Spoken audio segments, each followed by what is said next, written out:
Um, One of the thoughts that occurred to me this morning on my walk, and I wasn't sure where I was going to weave this idea in, and I'm going to just not weave it in. I'm just going to tell you about a thought that I had this morning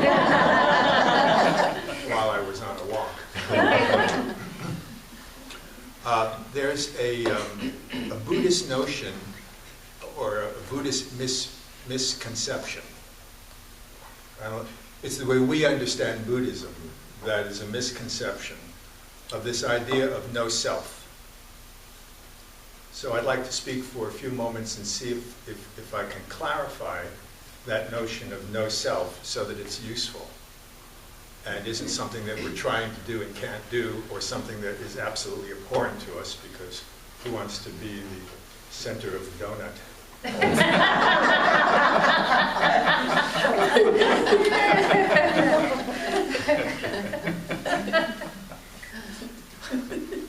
So the idea of no self, as expounded by the Dalai Lama, is no intrinsic self.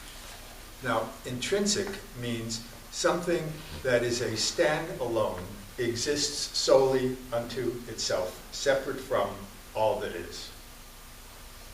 The idea that we are a self, by definition. You know, we define self by what I'm not.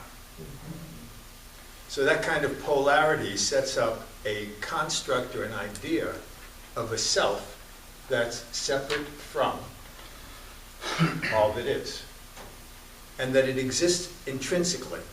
Intrinsically means, like physicists were looking for the basic building block, the standalone thing. So this self would be a separate thing that had existence unto itself. So Buddhism says no. That first of all, we can understand the idea from our own experience that self, our experience of self, is always in relationship. And our experience of self is always in a context. So rather than self being independent, it's relational, and it's contextually defined and experienced. So this isn't too heady.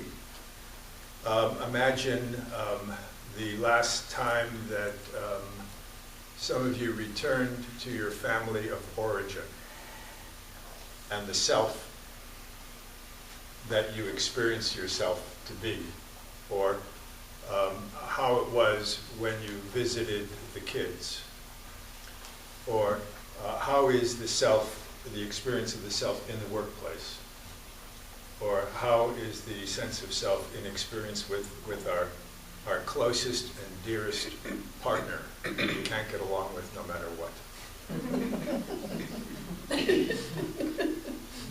That the self is defined in relationship to the other. And because it's relational, it doesn't exist unto itself separate from everything that is one way, once and for all. That really is who I am. I think we experienced this perhaps during around age 14, 12 to 14.